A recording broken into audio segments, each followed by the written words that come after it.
Well, and I think that's the thing that we don't talk enough about IBS is we're so focused on the symptom management of like the direct measurable symptoms that we can, communicate with our client. But IBS really impacts your quality of life, right? And like you said, it's not just the physical symptoms, but it's the mental health. It's also the financial costs.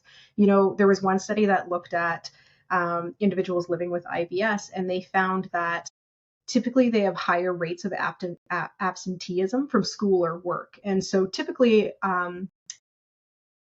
like somebody with not living with IBS might miss 4.9 is the number that they had days of work or school, but somebody living with IBS 13.4, right? And so you think about it, typically most people might get 5 days a year of sick days. And so now you've got to look at either using vacation time to feel terrible, which probably the vacation would help your symptoms better if we're realistic about it. Yeah. Yeah, absolutely. But then also, they also went further to notice that people living with IBS may be as much as 14 hours less productive per week, right? And so that comes with like a big financial toll. And then socially, you're now, if you get invited out somewhere, it's what are we going to be eating? Where are we going? Do I know the washrooms? Do I feel comfortable with that?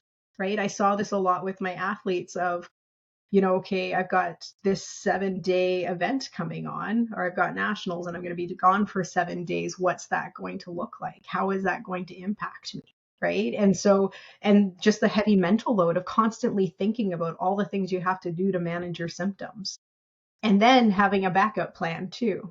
Right. And I really noticed this a lot, especially with my husband as we started having kids, because there would be a lot of times where all of a sudden now I just look around and he's gone and I'm like, okay, I've got 3 kids.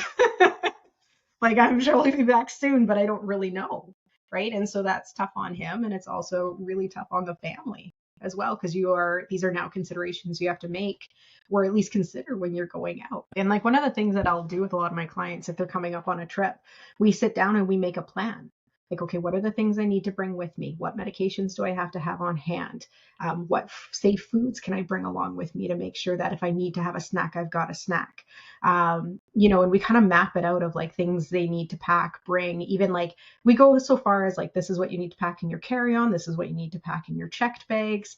I've even had some clients pack like a magic bullet in their suitcase so that they can still continue to make their morning smoothies because that makes such a big impact for them.